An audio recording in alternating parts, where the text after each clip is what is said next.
So, this is where it all happens, I guess. You see, in the New York family, this is where all the best laid mafia plans happen, in the kitchen. Hi, I'm Joe Sabatino from Actors Reporter, and sitting alongside me is a gentleman by the name of Sal Polisi. And Sal has written The Sinatra Club, and basically the Sinatra Club is about Sal's life.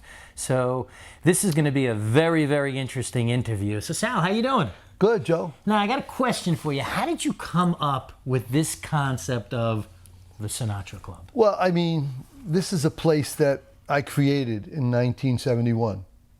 Really? Okay, true story. Okay. True story. I was a hijacker and a bank robber at a young age in my 20s with the real Tommy DeSimone, which was played by Joe Pesci in Goodfellas, and a whole bunch of mobsters in and around Ozone Park, associated with John Gotti and many of the guys that people didn't know. Wow. So we had this little place that we would gamble in at nights, and before you know it, we had all types of people coming from around the city gambling, because luckily we started to invite or attract a lot of drug dealers with a lot of money at that time in 1971. So they had lots of money, and it was big poker pots. So a lot of people showed up. Instead of 3 or 4 guys, there would be 30, 40 guys playing around the clock. And it was the winter of 71, and we started the game at night, and when a snowstorm happened to come by, we just stayed in there for 30 hours. And then before you know it, people knew this this little place, which was really unknown. We had lots of Sinatra records in the jukebox, and we named it the Sinatra Club. Was just a great place to go and gamble. Now, let me ask you, so this place that you named the Sinatra Club, were a lot of the members from the other organized crime families coming down here as well, or was it just for like one organized crime family? Originally, I was connected to the Colombo crime family, and at that point, the families didn't interact. However, a few months after I opened it, John Gotti came out of jail, and he was a friend of ours. He came over, he started to gamble with us, and he decided he would invite many of his friends from the Colombo and Gambino family. Then we realized, well, let's invite a few more guys from another family. There was a war going on, and yet it was a place where we could come in and really be able to interact with all guys from different mob families without the threat of violence, because we had said no guns allowed. Lots of money, but no guns. And no bullets. No guns, no bullets. Because guns and bullets, kind of gets a little kooky. That's fantastic. So now you're in the New York mob, one of the families, and you're doing your thing, and then there comes a time where, as we say in New York, you get pinched. Oh, I got pinched many, many times from that time, which was 71, 72, all the way up to the 80s. And organized crime was changing, much like America was changing. The social values were changing. And I went from becoming a robber to a drug dealer.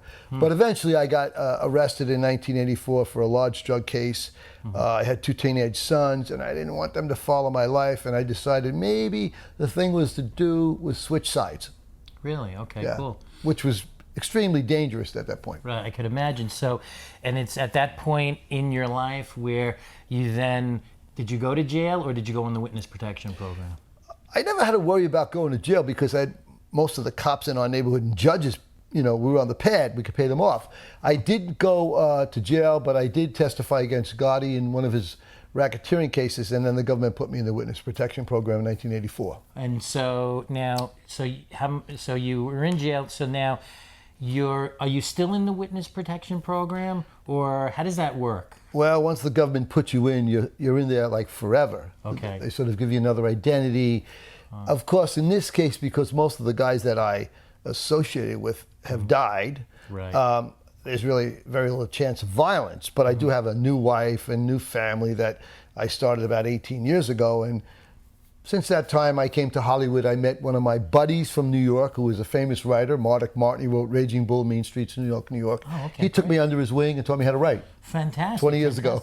Now, here's an interesting thing, that now, from having, this interesting life that you have, and we were just talking with Jamie, and he was saying how the FBI is working with you guys on this project with tapes and accounts of incidences that happened to make this such a rich story.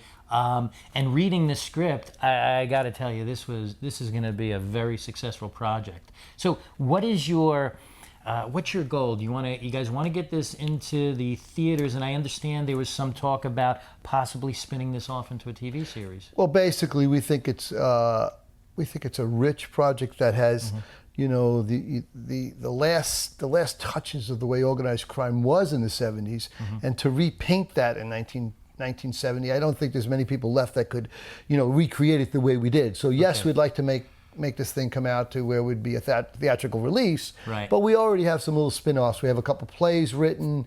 We have another screenplay written, and I think there's some potential that it could become a series. Fantastic. Now, you've had such an incredible life. I mean, here you are in organized crime, go to jail, in the witness protection program, and now you've come full circle, and here you are in Hollywood, Hollywood, California. So what have been your, you know, if you had to, I guess, reach out and, you know, now you deal with actors and producers. I mean, what would you say to people out there about if you want to do some acting or producing? What's been your experience? My experience was I was really an actor in the old life, but my stage was the street. And when I robbed banks and hijacked trucks, I got one take. This is a harder business. This is a tough business. You better have thick skin. But if you get a vision, like I had for the Sinatra Club almost 15 years ago, you have to stay with it. As long as you stay with your vision, meet the right people that can polish it up and help you get it, you know, to the screen, it's all worth it. Wow. You know something, Sal? This is fantastic, and I want to just thank you for taking time out of your shooting schedule, because I know you guys are just, you know, busy as all heck downstairs, but I want to thank you very much.